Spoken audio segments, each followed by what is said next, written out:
Hello and welcome to the latest webinar from Cloud Assess. We hope you enjoy. Okay, good afternoon everyone, and welcome to our webinar, Preparing for the Standards for RTOs 2025, Get Workforce Ready. I'm Alex Fuller from Cloud Assess, and I'm joined today by a presenter, Sarah Carrie. Sarah, hello, and thank you very much for giving us your time today. We'll be kicking off in just a second. Before we do, on the first slide there on the screen, QR code. You can scan that QR code and find out more around Cloud Assess. And we're also doing an iPad giveaway, so definitely jump in and get involved. So without further ado, we'll kick off. Firstly, a very quick acknowledgement of country. We acknowledge the traditional custodians of the land upon which we work and live. We pay our respects to Aboriginal and Torres Strait Islander cultures and to the elders past, present and future.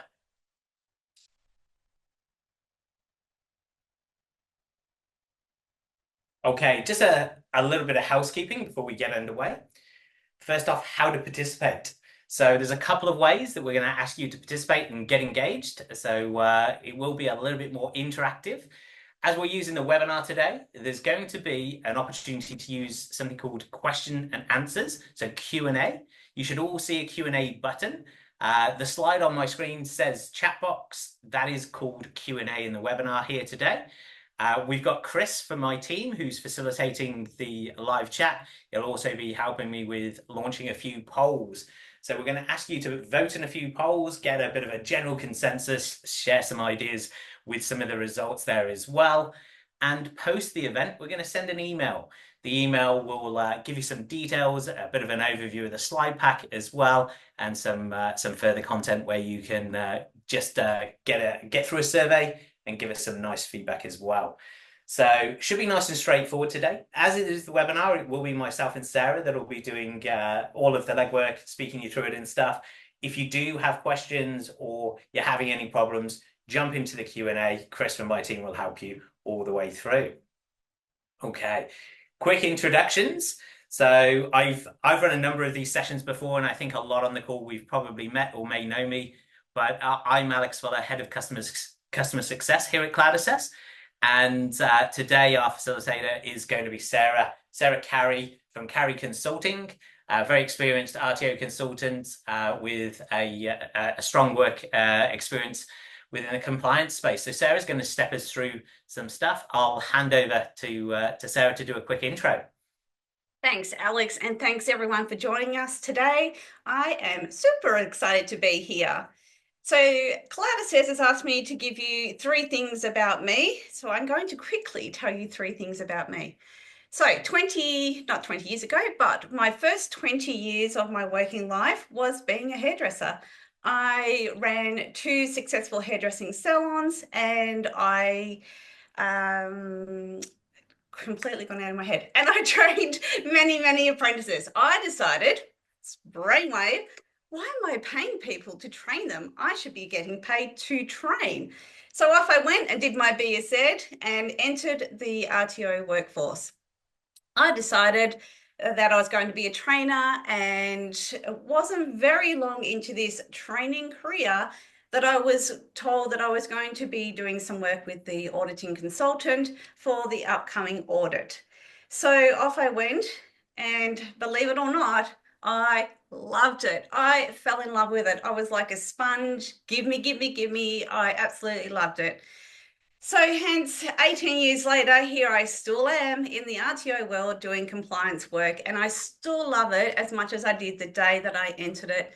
And I think one of the main things I love about this job is the changes and that we consistently have to abide by, and we have presented to us the problem solutions, and working with numerous RTOs lights me up. So that is pretty much me in a nutshell. I will tell you something a little bit funny about me at my own expense. So I don't have any fear of spiders. I'm really proud that I can wish in and grab a spider and chuck it outside and My daughter, who's 22, will be crying in the corner, "Mum, there's a spider." So I'm really proud of that. Anyway, the other day, a bird flew in the house, and I was like, "Oh my God, there's a bird in the house." So I went to shoo it out. The dog came with me. It decided, no, it wants to stay in the house, and it flew upstairs. I can hear it banging and flapping and carrying on. And I'm like, what am I going to do? I can't get a bird out of the house. So what do? I get in the garage. Me and the dog sat in the garage for quite some time.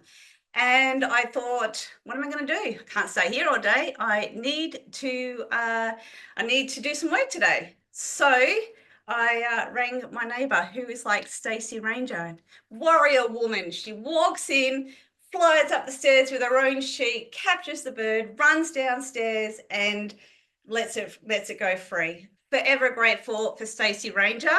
However, I now have streamers all across my back door, and I have those owls as well. So always praying that no more birds enter my house.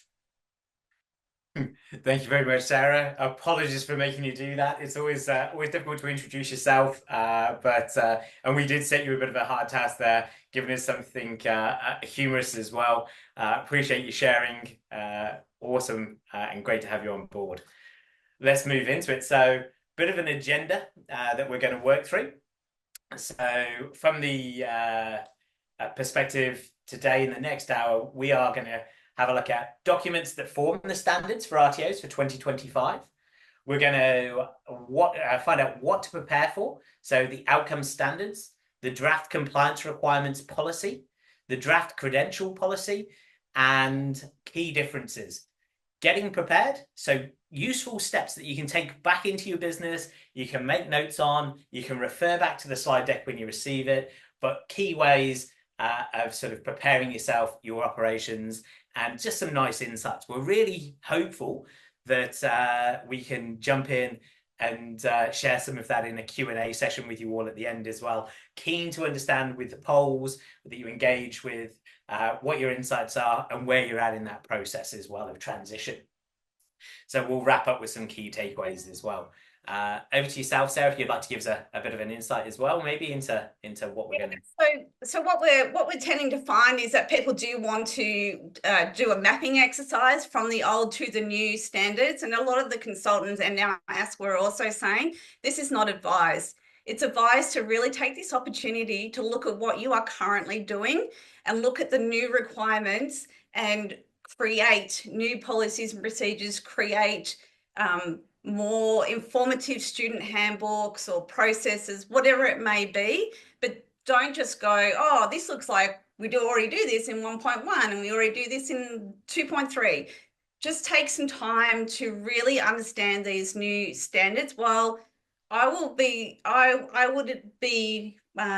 surprised if a lot of you are not already doing this. I've met with many of my clients and they're like, yeah, we do that. And I said, okay, but where's it written? Because now it needs to be written. The student needs to know this. And they're like, very good question. We don't have that written. So you will find that you probably do a lot of this. Great quality RTOs do a lot of these things already. We just probably don't have it all written like we now have to. So just wanted to say that take the opportunity, take the time and learn as much as you can. You know, the consultants have great, lots of consultants are having great webinars out there at the moment. There's paid and non-paid webinars. So soak it all in. I know, I'm obsessed. I like soaking in education. So sorry. Very good. I think, yeah, really good point to make. The standards are quite different. And it is a perfect opportunity to review everything that you're currently doing. So yeah, awesome. Looking forward to getting into this. We'll move in to the very first poll. So we're going to kick it off, get you all thinking, get you all having a bit of an interaction with us. Just launched the poll. So if you've not used this before, you'll be able to see a little dialog box pop up on your screen. And our first poll question is, who here has already started to prepare for the revised standards? So you can select with a drop down your correct answer or your relevant answer. Please do vote in the poll there. We should see the polls coming through. We'll give you a moment or so to do that. So who here has already started to prepare for the revised standards? once we've got everybody that we can engaged with that, let us know in the Q&A if you're having problems, but we'll get you all engaged with that and share those responses very shortly. Thank you. We need some music. Da-da-da-da-da-da-da. We do indeed. Now, because Chris is hosting for us from my team here, I can't see your answers until you see them. So we'll share those results. Fantastic. Oh, that's amazing. That's fantastic. So yeah, 64% of you already started to prepare for the revised standards. That's exciting. And we've got a very open share there. 36% absolutely. We've got time on our hands and yet to start. So looking to get all the information they can. Awesome. Thank you very much for participating there. Really, really good cross section of sort of how we're all sat. Yeah. Fantastic. Okay. So every good presentation should have a bit of a quote. The future belongs to those who prepare for it today. So the well-known Malcolm X. I do think this resonates very much with being organized and prepared, taking in and sucking in all that information we can get, but making our plans really, really robust. So hopefully today we're going to help you on that journey. First things first, what new documents make up the standards for RTOs 2025? Sarah, take us through it. Yeah, so we do have the outcome standards, the draft compliance standards, and the draft credential policy. Now, the outcome standards is still in draft. It has not been legislated. So I think we're on our third version of the outcome standards. So the word on the street is that we probably won't have too many changes with this. However, the compliance standards and the credential policy is new. We had never seen this before.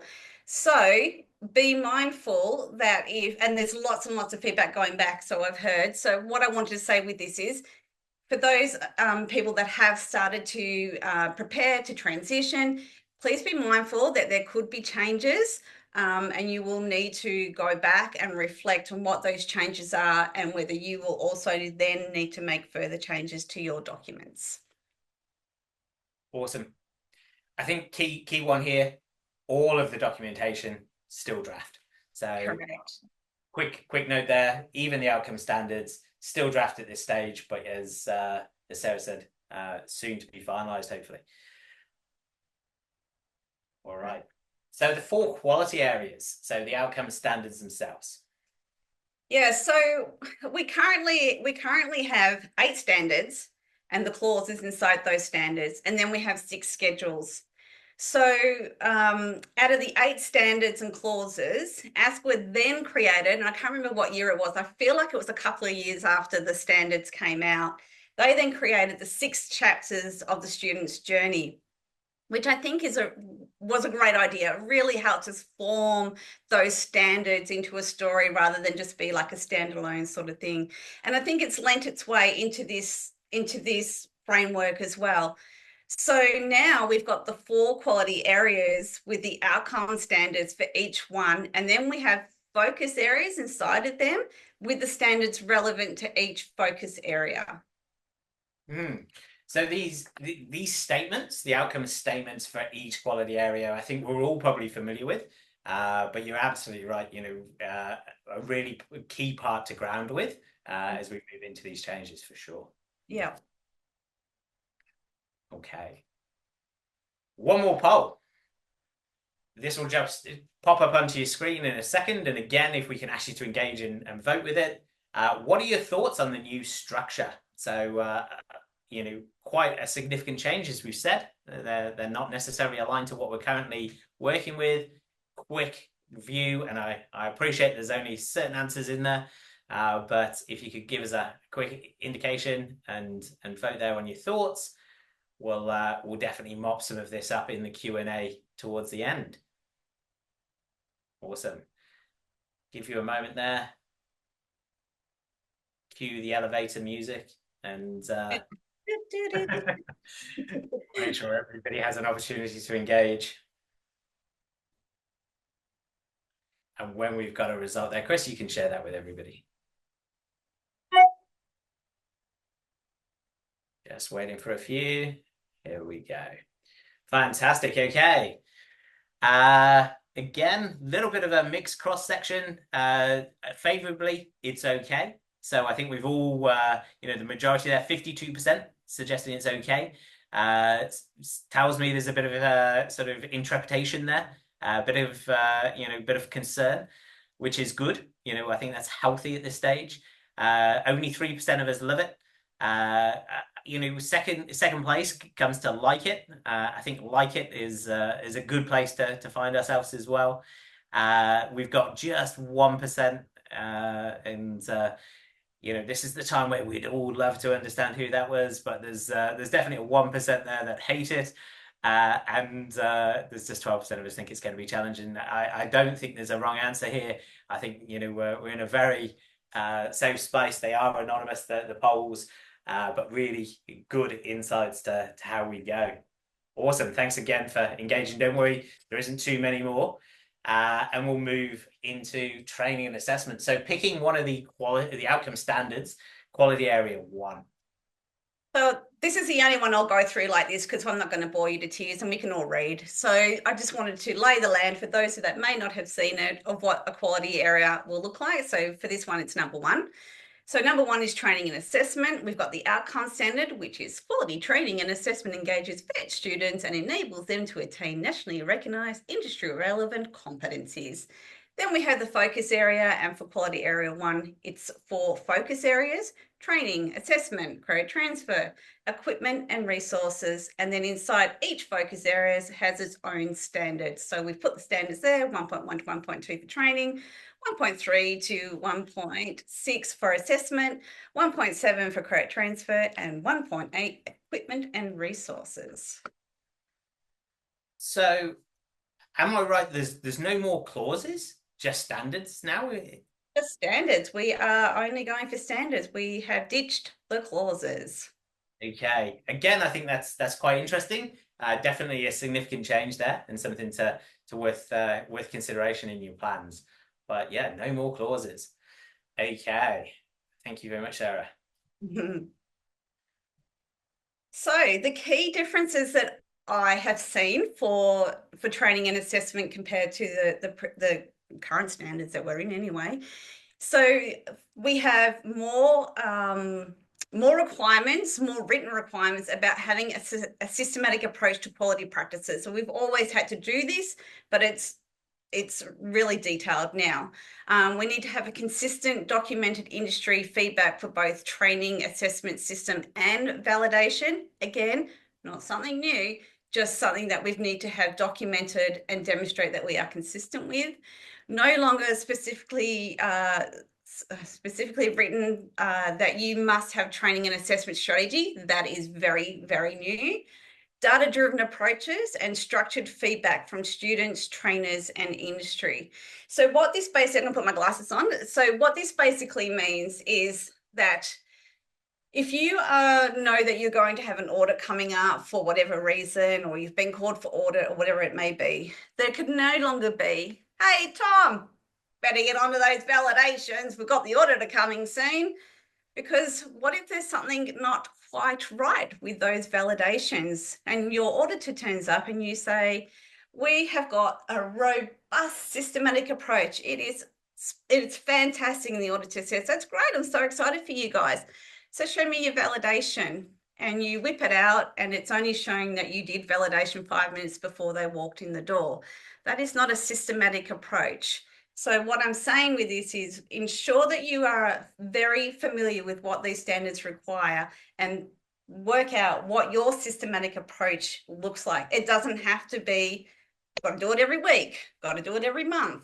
Your RTO is as individual as a snowflake. So you may do a systematic approach every week. You may do it every 6 months. You may do it every 12 months. Whatever it is that works for you is perfect. You've just got to have that plan in place and then action it as well. Yeah, and then your data as well. Have a look at how much data you need to collect about these standards as well. Awesome. Okay, so just thinking this through, if you no longer have to have, it's not required that you have a training and assessment strategy, how are you suggesting that you'd ensure you have everything in place? So for me, I love a training and assessment strategy because for me, it's a roadmap, right? If I want to drive from Brisbane to Darwin, I'm not just going to jump in my car and head northwest and pray that I'm going to get there in a timely manner and in a safe manner. I need a roadmap. I need to know where the toilets are. When can I get something? Where can I get something to eat? Where can I get petrol? Is the road tarred or is it dirt road? Like I need to know everything to get there and get there in a timely manner. So for me, a training and assessment strategy works the same. You have a new trainer and assessor, and they may meet with the training manager, and the training manager says, okay, so you're delivering this qualification and you're delivering this cohort, and this is your training and assessment tools, and you may get a lesson plan as well. Off you go. So then another trainer comes and a new training manager has started, and they've given them information and not necessarily the same. So we're losing consistency.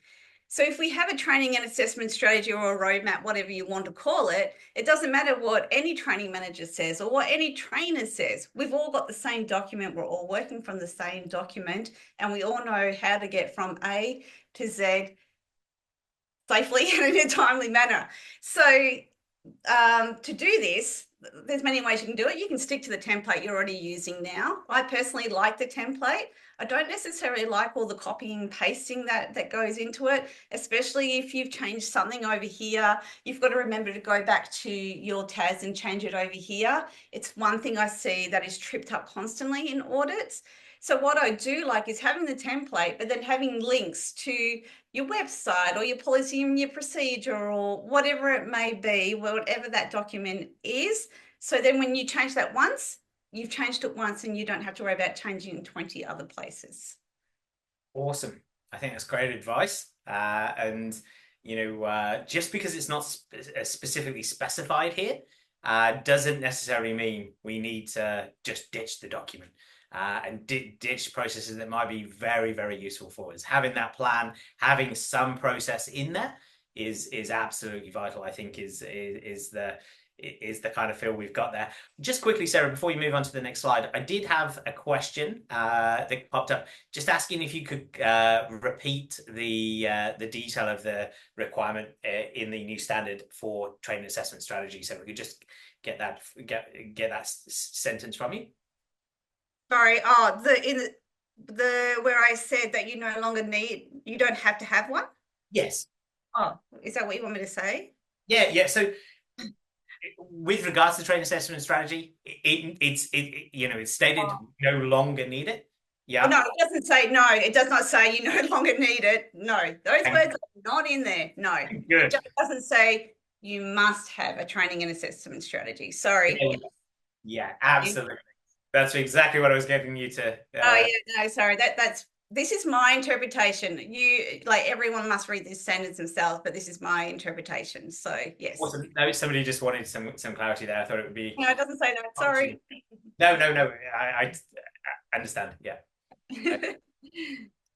Okay. Cool. Fantastic. We'll move to the next. So, vet student support. Yeah, so the vet student support, I won't go through the outcome statement, the focus. You can see that clearly on the board, what everything requires. Can I just say something about that TAS as well? Yes. I would suspect that you will find auditors will still ask for that TAS because that's what they're used to. So just be mindful of that as well. So I'm just saying it's not specifically written there. You may have another system and process in place. However, you may still find the auditor ask for it. So sorry about that. No, absolutely. And this is the whole idea of today's session. I think how we've all read the changes, interpreted the changes, how we pick up key elements of those changes as well. And that's the whole intent of our session. Not to have all the answers, to have the discussion, to have the engagement piece, and, share our experiences and share our thoughts on this.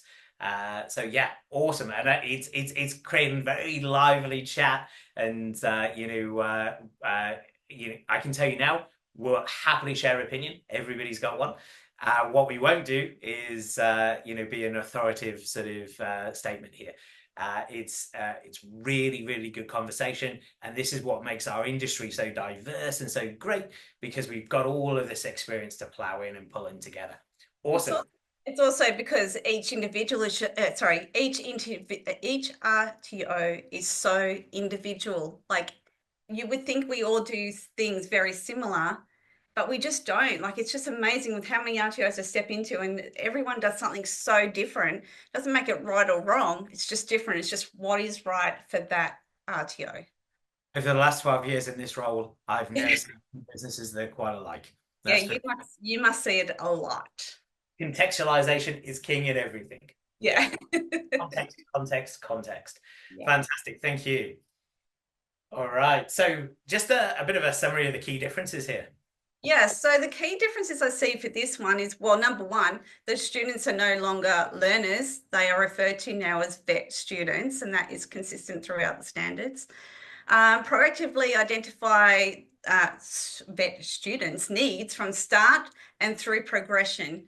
So example for this is, like, we always ascertain the students, and obviously RTOs may already do this, so I'm just saying what is currently required. We ascertain our students' support that they need to get through the course, but we may not go through to the 12 months. So we may not check in at 6 months, or we may not check in at 9 months, or whatever it may be. So now we have to have a process in place where we are basically health checking them, and how you do that is completely up to you. But, this could be done in a survey, this could be done in one-on-one interviews with them, whatever it suits you, as long as you've got a process, the student knows, everyone knows what is required. Provide tailored support. So again, this is not one size fits all. We need to look at our students, what do they really need, and how can we support them? Provide students with detailed upfront information. So this could include reasonable access to training support. So what do you determine as reasonable access to support? This could be that we are available 24/7 for our students. We are only available Monday to Friday at between 1 and 3. Whatever it is up to you. You just need to have it in place, and the students and everyone needs to be informed. Timely responses. This is a really good one. So when are you going to respond to, how long will you take to respond to a student? Again, will you take 24 hours? Will you take 48 hours? Whatever it is, just make sure that it's really clear. And then they also need further information with things like how you deal with discrimination, how you ensure there is no discrimination, or how you practice cultural safety. So all those things need to be informed to the student as well. Demonstrate how you identify and confirm skills and competencies and any other prerequisites that are required to participate in the learning product. A lot of RTOs have it on their website, student handbook, in the welcome letter. You must be able to, you might have to have a white card as a prerequisite, or you may have to stand all day, or you may have to do some heavy lifting. Whatever it is for them to do your course, you now need to be able to demonstrate that you have ensured the student has confirmed that they do have those prerequisites or those skills or whatever it may be, rather than just reading it off your website, having the information. And then implement a structured ongoing monitoring of the learners' progress, which I suspect a lot of RTOs already do that. Okay. What are some ways that you see RTOs implemented structured sort of ongoing monitoring of learner progress? Have you got some examples, maybe something we can share there? Yeah, so I find a lot of RTOs are doing this. Like, I don't know many RTOs that aren't doing this. They tend to have a look at, run reports of their students, how many units they've got to complete, what's their timelines, are they progressing well? And I suppose what we need to have on further that is written, how do you do it, when do you do it, who does it, who's responsible, and then what happens if the student is falling behind. Who's responsible for that, what are the processes, what are the steps involved, and does your student know that information as well? Obviously they don't need to know the training manager is running a report every week, but they just need to know how they're going to be monitored. And as I said, I believe 99.9% of RTOs are already doing this. So, but whether it's completely written out, I'm not sure, but yeah. Yeah, absolutely. I think it's a good insight. Gathering evidence and having documentation, clear responsibility assigned is absolutely going to drive really good outcomes with how we're supporting and how we're monitoring that progression. Yeah, awesome idea. And then, so then we have further to this. We need to adopt strategies to meet students' specific. I can never say that word. Specific needs for students with disabilities, Indigenous learning, and non-English speaking backgrounds. We also need to have greater emphasis with forming partnerships with external support services. So I want to give you an example of this. So I was speaking to a client last week, and they were saying that they were speaking to a homeless shelter, and they were saying that the homeless shelter said that they get people referred to them, which is fantastic. However, when these homeless people come, they tend to come with other things other than just homelessness. It could be drug and alcohol, could be mental health, could be trauma. However, this homeless shelter is in a box and it can only support people that are homeless. They can't support people with any of those other issues. So what happens is these people turn up to get support, and then the homeless shelter says, I'm sorry, I can't help you with that, I can't help you with that. And they get annoyed with them, of course, because I was told you can help me. So I just thought this was a great example, because if we looked at that homeless shelter and hadn't really thought about, well, hang on, the student not only needs homelessness, so they've also told me that they've got these issues going on as well. You would recommend the homeless shelter, but you may also recommend this one and this one and this one as well. So you don't have to have the answers to help them get through their issues. You just need to be able to recognize who you can get for support.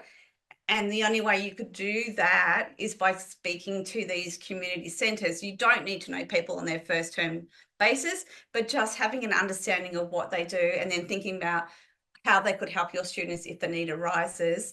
And then I am suggesting, and I'm doing this with my clients, we're creating a document to say like who they are, how they can help, and then the contact details of where you can refer them to. And then if you can get any brochures or anything, that's great, but that's probably not great either.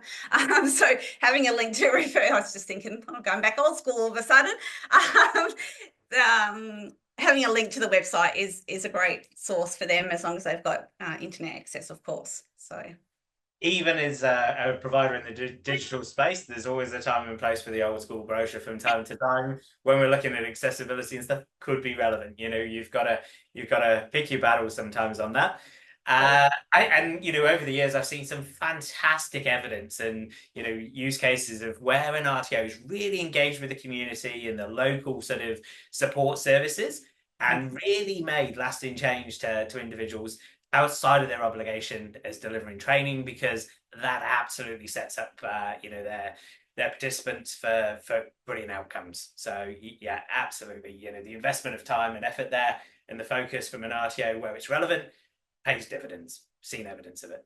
And then there's just one other one on that, was the tracking the effectiveness of the support services. So I actually went through all the standards, and I found you could do at least 7 surveys to cover everything that is needed. So that's probably my compliance brain overticking. But yeah, so I highly recommend you make sure you are aware of everything that is required to set yourselves up. So track the effectiveness of the support services, maybe doing surveys, maybe someone that you have referred, documenting that, and then following it up with them that, was the support services applicable to them that you had offered. And it's the only way to learn whether what you're doing is working or not, isn't it?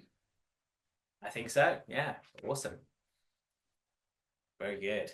Next one, vet workforce. So I know there's a lot of focus on this one. Do you want to step us through? Yeah, so the key differences that I've seen is the explicit requirements and how you maintain appropriate staffing levels and provide continuous professional development. And what I've seen in audit for this, like, because these auditors are already asking for this stuff, like before this outcome standards came out, our audit, we were like, why are they asking for that? Like, I understand, but why? Where's it written? And now I understand why they were asking for it.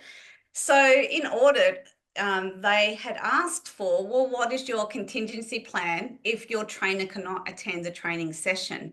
Now, obviously, they had a contingency plan in their minds because most RTOs do, but now that you need to demonstrate written demonstration of what is your contingency plan. And also because you want to ensure, or you want to ensure the student is going to receive the training that they need, but also if you only have one trainer for that one qualification and something unfortunate happened to that trainer, what are you going to do? How are you going to ensure your students can complete on time and not disadvantage them? So having a contingency plan, even simple like, if something unfortunate happened to our trainer, we would reach out to our networks. We would put an ad on Seek, whatever it may be. It is whatever it is. The point is that you're showing that you have a contingency plan in place and you have thought about it, which I imagine most RTOs already have anyway. You just have it documented now. So then we've got the introduction of the credential policy and specific rules for staff working under supervision, ensuring they do not make assessment judgments independently. We've got an emphasis on trainers maintaining current industry knowledge and introduction of structured oversight for external experts supporting training. We've had this for a while. We've had that, we can bring in external experts, but we've never really had anything written to tell us how we manage that. So now they've gone into great detail of that now. We've also got detailed requirements for RTOs to ensure trainers engage in ongoing professional development, focusing both on training and assessment and student engagement. So before we were only looking really at vet PD and industry PD. Tick, tick, tick. Yep, done. So now it's explicitly written that we need training and assessment skills and student engagement. So which is great, but just something again that we need to be aware of. Yeah. Awesome. Apologies. Yeah, we were a slide behind there, weren't we, I think? Oh, were you? Sorry. Oh, no, it's okay. I think it just hadn't caught up with you.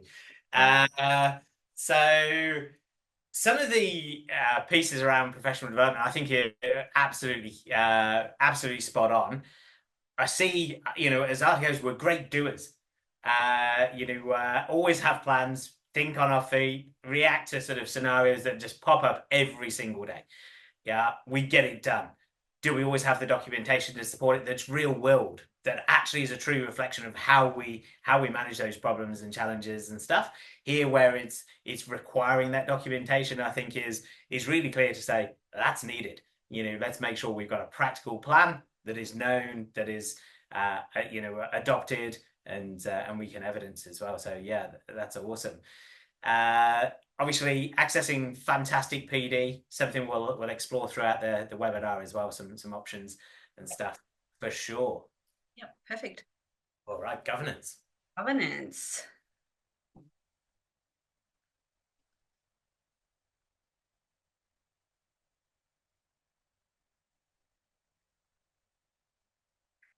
Awesome. So with the governance side of things, the outcome statement here: effective governance and a commitment to continuous improvement support the quality and integrity of the vet delivery. So effective governance. Yep. And we have 3 focus areas in there. So leadership and accountability, continuous improvement, risk management. Yep. Exciting. So the key differences I see for this is they're focusing on leadership and integrity. So the fit and proper person is no longer just a thing we have signed for ASQA. Like I remember when it first came out, it was just a thing that we used to have to get signed for ASQA. I've now seen in audits where they're asking, the first thing they ask for, can you please send me your fit and proper person? So they want to see that before they even come and visit us. And then they want to see When do you get that fit and proper person filled out, i.e. you're going to hire a new person that requires that document. So when is it filled out? So it should be filled out before you hire them to ensure they are a fit and proper person.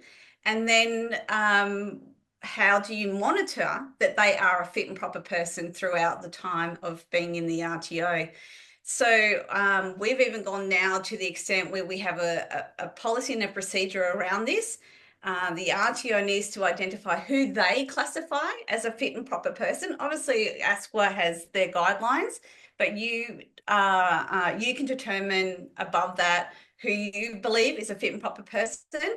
And then the workflow is, well, when do you have that fit and proper person document filled out? And then how do you monitor that? So do you do a quarterly review, half-yearly review, once-a-year review, whatever it may be? Again, it's always up to you, but just having that system in place that you are monitoring that they are fit and proper people. Staff to understand their roles relate to the standards and regulatory requirements. So, for example, you have an accounting team or a marketing team. They don't need to know everything in the standards. It doesn't affect them. It would roll off them anyway because it's not their world. However, the accounting team would need to know about fees and charges and what the standards require. The marketing team would need to know all about the marketing and what the standards require for that. So ensuring that your staff are fully informed of those standards, and then ongoing PD as well for them. There's more depth to ensuring third parties understand and meet their obligations, and demonstrate how you identify, manage and review risk, which if you're state funded, you already do this anyway, but now it's written into the ASQA standards as well. Then we have demonstrate how to identify and manage conflicts of interest. Again, if you're state funded, you already do this. This is not something new for you guys. However, it is something that is new, written in the standards. How you ensure safety for students under 18 years of age. This is a really good one, not only for your students that are in the classroom, obviously, but also if you have students under 18 online. Systematic approach to monitoring and evaluating performance. As I said, right from the very start, this is something that is thread right through every single standard, every single requirement. As I said from the start, there's no use getting to the end and going, where's the documentation? You need to show it and systematically have that approach. And data. They just bang on about data. As I said, I reckon I could do 7 surveys from these standards. So yeah, ensuring that you've got those set up as well.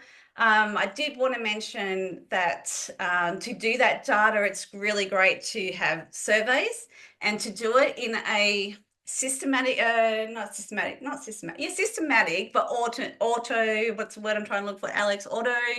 Need some automation? Automated? Automation, thank you very much. It wouldn't come to me. Automation, because when you take the human, as we all know, when you take the human out of it, we've got more chances of it getting done. Humans set it up and then let the computer do its work, right? So there are obviously some great programs around. Cloud Assess also has a survey function that you can use, which is great. And what you want to do though is remember to bring that data back, review that data. So we're all very good at sending out the data. Oh, off you go. Look at this, it's all coming in. But you need to bring it back in and you need to review it. So you can export this into Excel, you can put into a graph, whatever you want to do.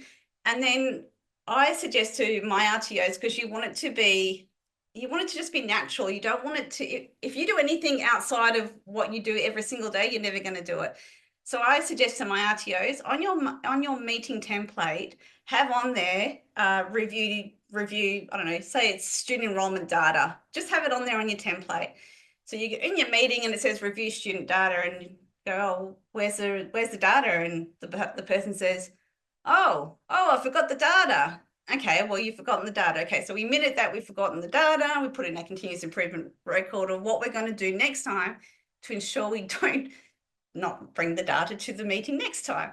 So by having that on there, it's a safety net that the data is going to be reviewed. You review the data, you minute that you've reviewed the data, and then you can decide on actions or decide on whether you need to have another meeting about the actions, whatever you need to do.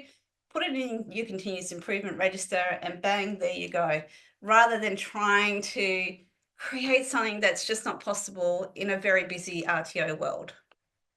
Awesome, great advice. Okay, policy draft compliance requirements, and just a quick overview of the key differences there. We'll let you Sorry. take a moment. I know we're moving through quite some detail and quickly, but lots to cover. Okay, so assessment. So the biggest difference that I've seen, and remember, these are still in draft, right? So assessment items to be retained for at least 2 years instead of 6 months. So currently we'll only have to retain the assessment items for 6 months. As of the 1st of July, under these policy draft, if it's approved, it will be 2 years. Obviously, again, state funded, you're already keeping it for 7 odd years anyway. It won't be anything new for you. But if you're fee for service, yeah, 2 years is what you will have to keep that assessment items for. Also, a lot of us are online now, so it's always there anyway. No longer do we have it at the storage sheds, scrambling through looking for the files before the auditor comes. Students enrolled from the 1st of July 2015 only need to keep their data for 7 years. However, prior to any student enrolled in before that, nothing changes. It's still 30 years. And that begins on the 1st of July 2025. And obviously we've all got it online. I cannot imagine people deleting data, but anyway, they can. I suppose if you were changing student management systems, you might think about it, less headaches. But well, there was something I was going to say on that. No, it's gone out of my head. Students prior to that enrollment date must see, yep, more detailed requirements for marketing. So there's more details in there. Again, your fit and proper person to ensure its executives meet the fit and proper requirements before, during their time in office. So further detail in there of what I've already spoken about. Specific details for third parties, show how the outcomes from monitoring are used to drive continuous improvement. Again, here we are still banging on about it. And it also has clear information in there about the timelines for transitions, because that can get really messy sometimes, especially when the train.gov will say it's got to be transitioned by this date, and then it's a little while after, and I do this. I go, oh no, we've got to transit. You should have transitioned, and then you go through ASQA's thing. You go, oh no, that's right. They've extended it for 2 years. So that would be good, having clearer instructions in there as well. So yeah. Awesome. Okay. Draft. Okay, so the policy draft, credential policies. Yeah. So currently, the key difference for this one is that if you have a trainer that did not upgrade to the 1.6 from the 1st of July, you can now hire them as a trainer and as assessor with the 1.0. Now, will this change? I do not know. I've heard good and bad. I've heard a lot of feedback has gone through, so I don't know whether that will change. But as it stands in the policy draft, you can hire a trainer who has the 1.0 from the 1st of July. But as I said, this may change. There's specific requirements for those who are conducting validation, which is good. It really gives you a clear idea who can or can't or needs supported to do validation. I did want to mention that any RTOs that are on the smaller scale, they do tend to struggle trying to get the validations done because they just don't have the capacity. The trainers are out there busy, doing what they do best. So I have found, and I've done this myself, where they have a compliance person or consultant, whatever it may be, who's got their compliance hat on, who's got their TAE, and they can work with that industry expert. It's a really fresh approach because they're new to that assessment, so that they don't know anything about the assessment. They're new to the RTO, don't know anything about the RTO. It's looking with really fresh eyes. I always say, when I do it, I always say, remember, I know nothing about this qualification, so bear with me. And I will ask questions, and then the industry expert will say, oh yes, but this is how we do it. This is how industry do it, blah, blah, blah, blah, blah. It's a really good marriage. It's something to keep in mind if you are a smaller RTO and you are struggling with those validation. It's another option. Guidance and quality oversight for those working under direction. I love this. Could you imagine if you were doing your TAE and you could work at a training organisation at the same time as if you were doing an apprenticeship? It would be so good. I actually might have understood what they were talking about in my course before I got to the training venue. So that's something that is really exciting, and that's in there as well. However, please be mindful that you do have to have a supervision plan in place. Some vocational learning in the vocational space. Yes. And I think the 1-0 is, I'm no betting man, but I think that clearly identifies a possible draft. But let's wait and see. Wait and see. And how many versions will we get to its release, given we've had 3 of the outcome standards? Be very interesting. Watch the space. You will. We've got another poll, folks. So we're going to launch that poll now. And while we launch that poll, get you all to engage if you can, please. What's the biggest challenge you expect to face with the implementation of the new standards? I know it's early doors. Over large percentages have all commenced the process, but still draft, still watch outs there. Drop us a bit of a short answer in, if you would. What's the biggest challenges you expect to face? And we'll try and mop some of the real key standouts of this in our Q&A piece. I will also note plenty of you have dropped in some questions looking for clarity and confirmations and stuff. We'll absolutely aim to move through these last few slides nice and quickly, so we've got 5-10 minutes to do a nice Q&A and get Sarah to answer your questions before we wrap up. Awesome. Nice and quick. We'll move on from that poll on the screen to our next slide. Fantastic. Okay. So, workforce readiness. So, access to some really good resources. So there's 3 QR codes. Remember, we're sharing the pack and we'll share information, we'll share links, and yes, there will be a recording of the webinar provided to anybody who registered. So, if you're struggling to get your smartphone to pick up the QR codes here, I'll just step you through them. We've got obviously Cloud Assess, our own free course library, fantastic resources. We've engaged industry and SME to pull together a fantastic suite of resources that, if nothing else, are fantastic templates that you can contextualize and you can gain access to as a customer. If you're not a customer, you should be, but even so, you can access those free courses and consume that PD. There's no exchange of cash needed. It's all about giving you more and more options. There's VETAR as well, so Phil Bevan and Val Training, very common, very popular providers that are superb resource for PD and additional materials to support. Awesome. Anything you wanted to add on this one, Sarah? No, just wrap yourself around any PD that you can get. And as you said, Cloud Assess has free resource, which is fantastic, and Bevan has a massive library as well. So yeah, it's really good. Awesome, thanks. I wasn't looking for your tick of approval, but thank you as well. What we do have here, we're just going to play a quick video. It gives Sarah a chance to have a sip of water, and we'll be right back to you. Just a quick snippet from Phil, one of our partners here, VETAR's strategic webinar bundle. Lots of detail in the QR code, and we'll also share that as well with you. So I'll hit play.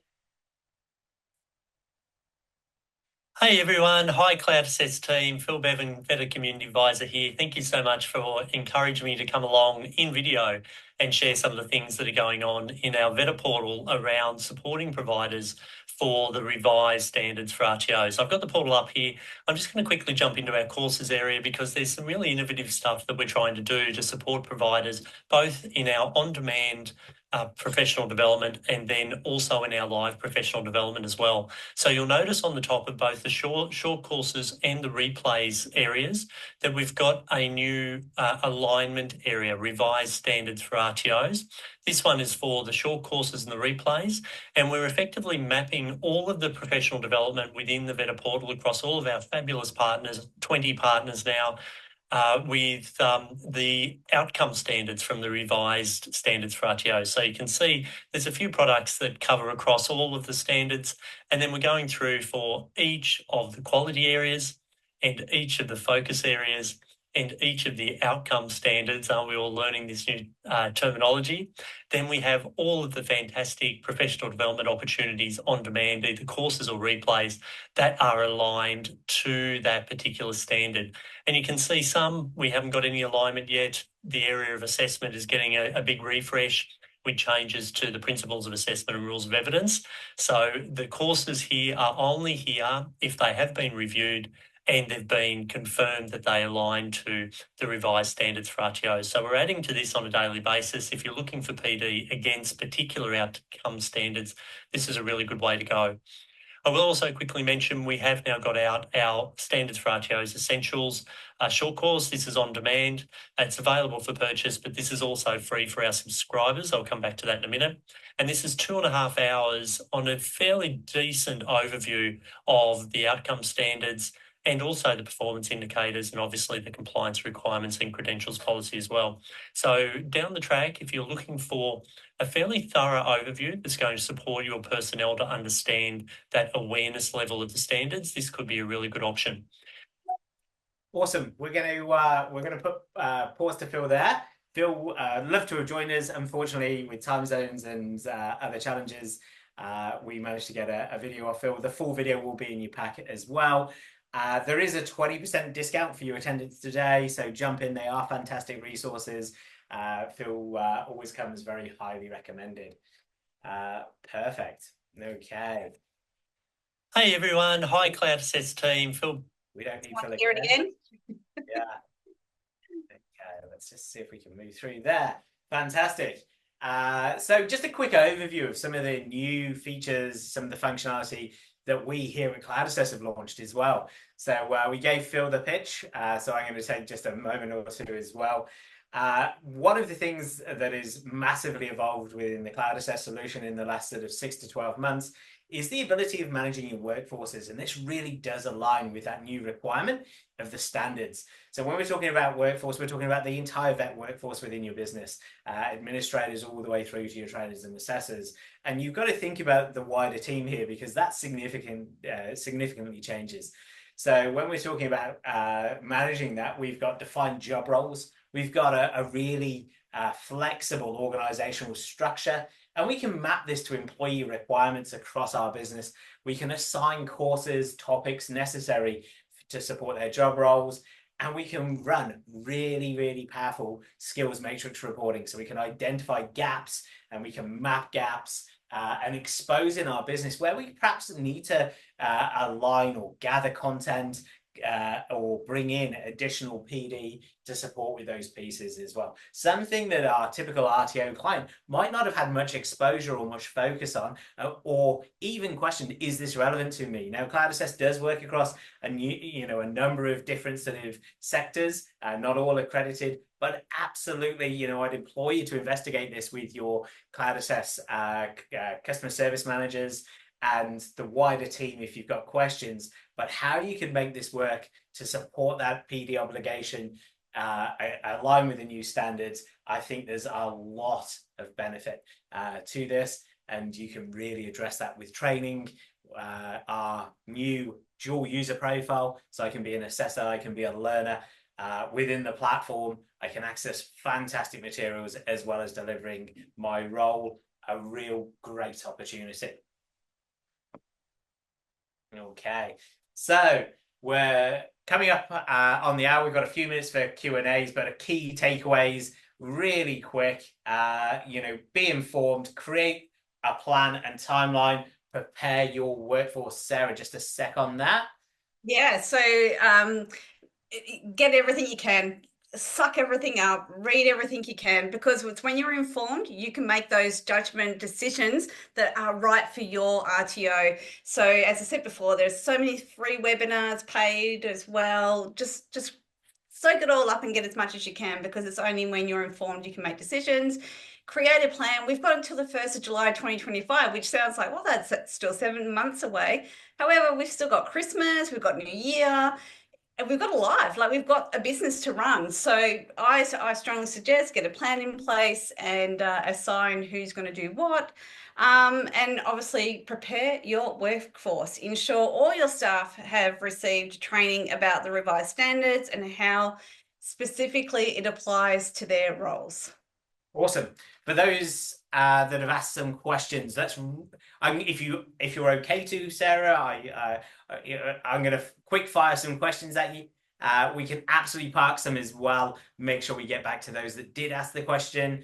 But let's go for it. Quick fire round regarding RPL standards and the use of RPL kits. Is it possible to obtain qualifications without submitting documentation as evidence? No. I agree. We can give you a more detailed response. Unfortunately, that came as anonymous, but if you'd like to jump back in or send us a message, if there's more context to that we're not quite getting from the original question, let us know. Okay, so I'm just looking at ones that we haven't answered as we've gone. Chris, you've been doing a fantastic job in the background trying to facilitate some of these. So, as an RTO delivering short courses, first aid, how do you go about health checking students that come to us for just 3 to 4 hours? Student handbook, outlines discrimination policy support, etc. How do we go about that, Sarah? Health checking. Well, health check, yes, I have quite a few RTOs that only deliver single units, and they're not going to be able to health check progressively through.